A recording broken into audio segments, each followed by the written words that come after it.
Hello and welcome back to Core Finance. I'm Matt Brown, joined by Guy Shone from ExplainTheMarket.com. Thank you for coming on the show, Guy. Now, Phillip Hammond has his second budget, his first autumn budget, next week, and he's going to try and woo the young voters, more importantly probably young entrepreneurs, one would hope, in the budget. And the Conservatives haven't really been seen as the kind of young party, and we saw in the last general election where Labour was actually able to reach out to a lot more young voters and maybe young entrepreneurs via Twitter and social media. So fast forward to next week, we have this budget. What do you think Mr. Hammond is going to do for young entrepreneurs in the UK? Well, I think most people are expecting some sort of very clear signal that this government want to try and, as you say, woo younger voters. And I think, again, the majority of people who are sort of looking at this and analysing what might happen are expecting stamp duty, so the scrapping of stamp duty for first-time buyers to be something that they're going to try and lead on. And if you think about the implications of that, if you're in London and you're spending, over £400,000 on your first property, well, that's a significant saving. Huge. It's a huge figure anyway. Yeah, exactly. So I think that's going to be one part of it. I think they're also quite likely to take a look at tuition fees as well.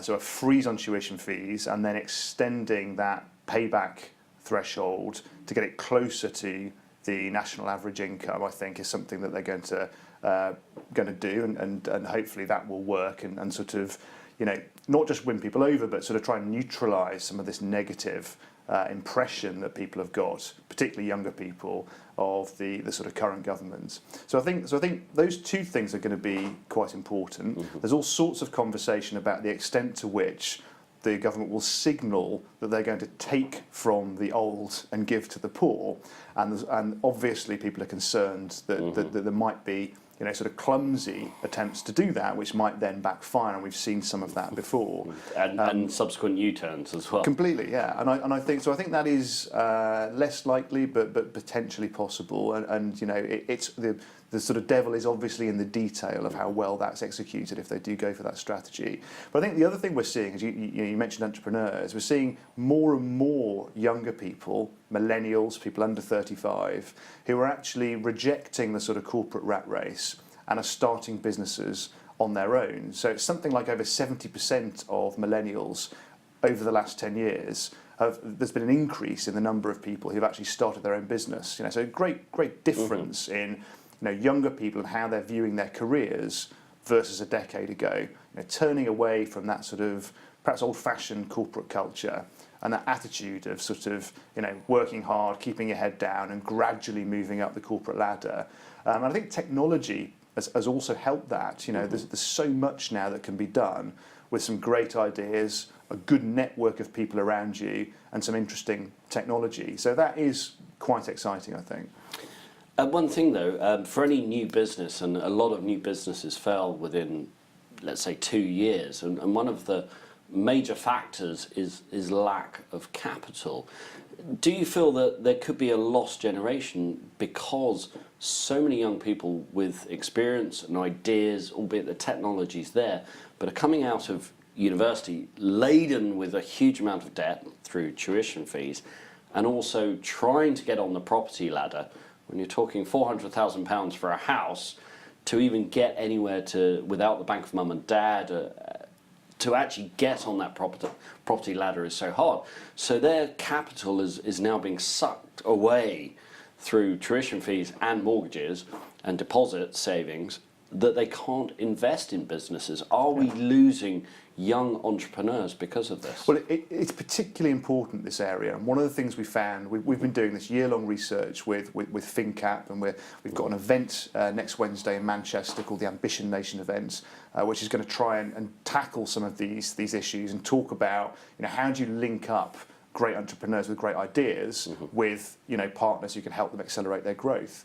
And I think what we found when we spoke to entrepreneurs, particularly younger ones, is that this line between the capital and the sort of finances of the business and their own individual personal finances was blurred.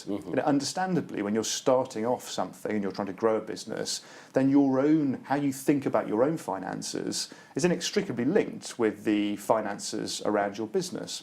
So I think we've got to give younger people in particular support that is cognizant of that and that recognises that actually if an individual is burdened and restricted with debt, even if it just plays out psychologically, it is likely to hinder their ability to think about rapid growth and to think about the full gambit of strategies available to them. So I think it's a really important element, and we're seeing more and more entrepreneurs now. We're seeing that ambition. We're talking about the event, the Ambition Nation, but this younger group of customers that the investment banks and the kind of professional services firms are dealing with have a very different attitude to perhaps Generation X and people of sort of my age group, in that they really don't see some of the barriers there that perhaps we did in the past. That technology is enabling people to actually just implement and distribute their idea perhaps much faster than we could years ago. And I mean, technology is the major thing, and we'd like to think that the UK post-Brexit as well can be a hub of technology and entrepreneurial spirit and innovative intelligence and knowledge.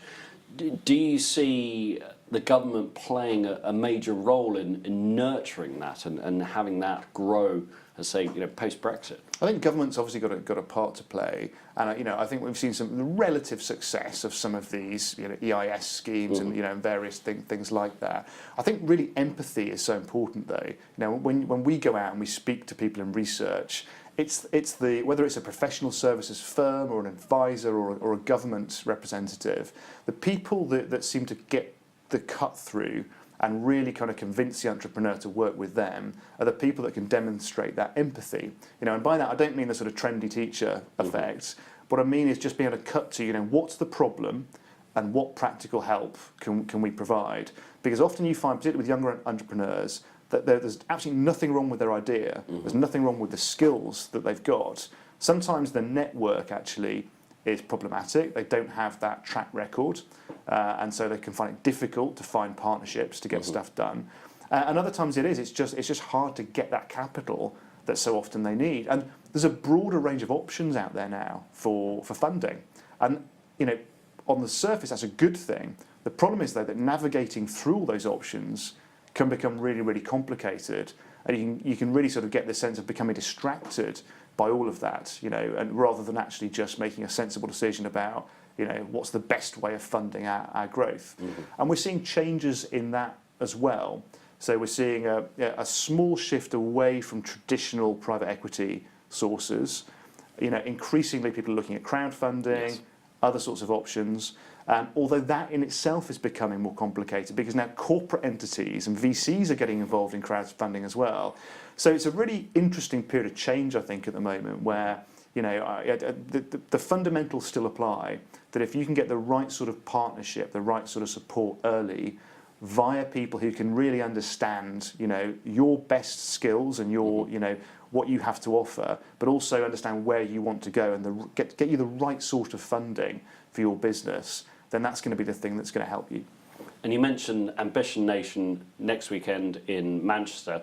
If viewers are watching and are interested in coming along or finding more about this event, how can they do that, Guy? Well, go to the FinCap website, which is fincap.com, FINNCAP, or tweet me at Guy Shone and I'll provide you with some information. The idea behind that was Sam Smith, who's the CEO of FinCap, wanted to make a point of actually holding something outside of London, and there is huge growth going on in Manchester at the moment, huge positivity in the entrepreneurial community, and so it sort of felt like a really great place to start this conversation.